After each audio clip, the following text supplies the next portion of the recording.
Progressive overload. You've heard about it. You just don't want to do it. You know the rule. We all know the rule, but you don't give a shit. That's who you are. Let me tell you something real quick. Progressive overload means gradually you need to increase the weight of X movement you're doing. Let's say in the case of females, because this goes out more towards the female community than guys, because we love lifting weights. We go overboard. Sometimes we're trying to build muscle and we're lifting so much weight that we're building strength, but not size. And that's topic for a different video.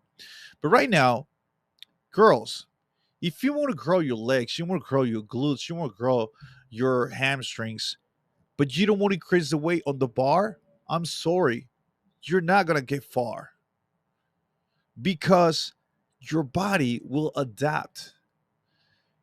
So, in order to seek hypertrophy, we got to maintain our reps in between 8 and 18 or 8 and 16.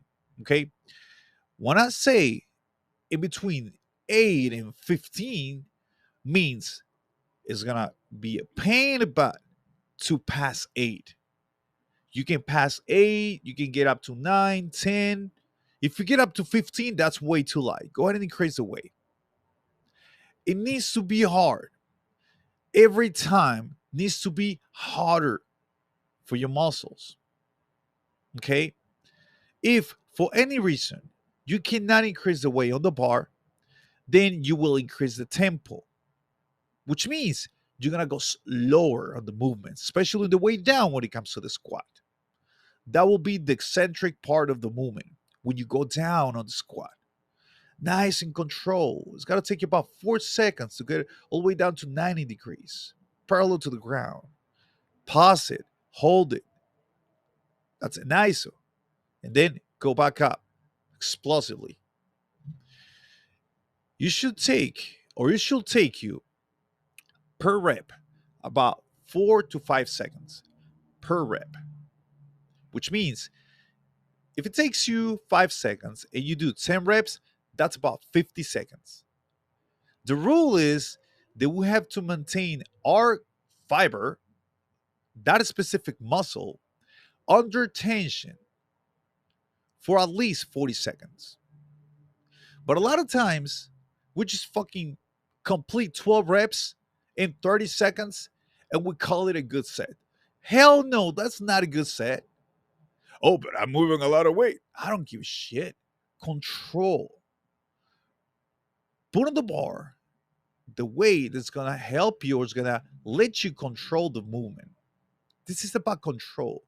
This is not about moving a lot of weight. It's about making it hard for the muscle. Now, if you control the weight and you still get up to 14, 15 reps, then you can increase the weight. And there's one rule before you increase the weight, which is do not increase the weight if that compromises the form or the tempo, unless you're working on strength. But if it's not strength and you're working on hypertrophy, do not increase the weight if that will compromise the form. Okay? It's not about getting big, it's about working out a smart way. Okay? You don't want to mess up your shoulders. You don't want to mess up your back or your knees and shit like that. Okay? So nice and control. Now, progressive overload. So every time you perform that specific exercise, you're supposed to increase something. You can increase the weight. If you cannot increase the weight, go ahead and increase the reps. Do at least one extra rep. If you are doing one extra rep, even though you're doing the same weight than last week, but you're increasing one rep per set, that's progressive overload. Well, let's say that you cannot increase the weight. Okay, that's fine. Let's keep the same weight. Let's keep the same number of reps. Cut the break. Yes, in between sets. Cut the break. If you was taking 2-3 minute breaks, cut it down to 2 minutes. Cut off maybe 30% of whatever time you're taking in between sets. You know what's going to happen? It's gonna be harder on your muscles, but yeah, you're not gonna increase. You don't have to increase the weight or increase the number of reps. You just have to cut the time, the resting time in between sets, and that is still progressive overload. There's so many ways of doing it.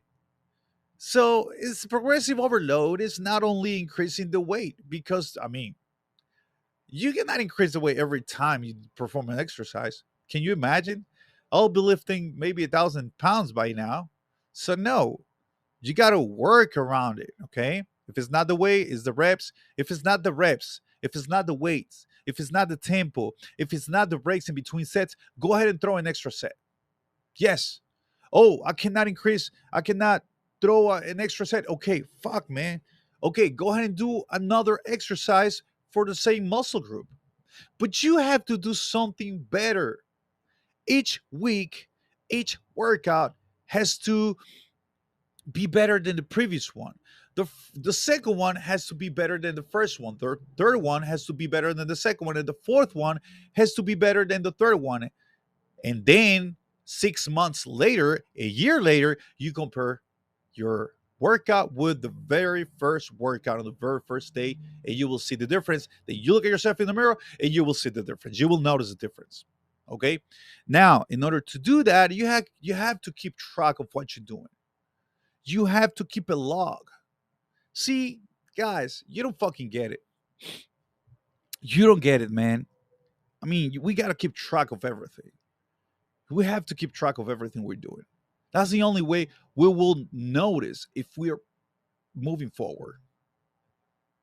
I remember one time and I was looking these memories from Facebook, man. And I fucking memories from Facebook showed up a video of me working out 6 years, 6 years back. I think this was like back in 2012.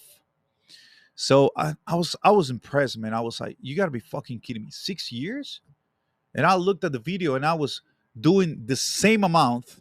I was doing squats. I was doing the same weight. I was doing the same number of reps. I'm like, what the fuck am I doing? So then I was like, hold on a second. So that means I've been training the same way for the last 4 years, 6 years. No wonder why I don't see any results. Why I'm maintaining, I'm busting my ass, but I'm only maintaining because I'm fucking tricking myself. I'm cheating on myself. I'm not doing what I'm supposed to be doing, even though I know what I'm supposed to be doing. But as I always say, as human beings, man, we love being within our comfort zone. And that's our number one mistake. Get off your comfort zone and you will see results. That was progressive overload. Thank you very much. This is Eli, your personal trainer and nutrition coach. Go ahead and like and follow.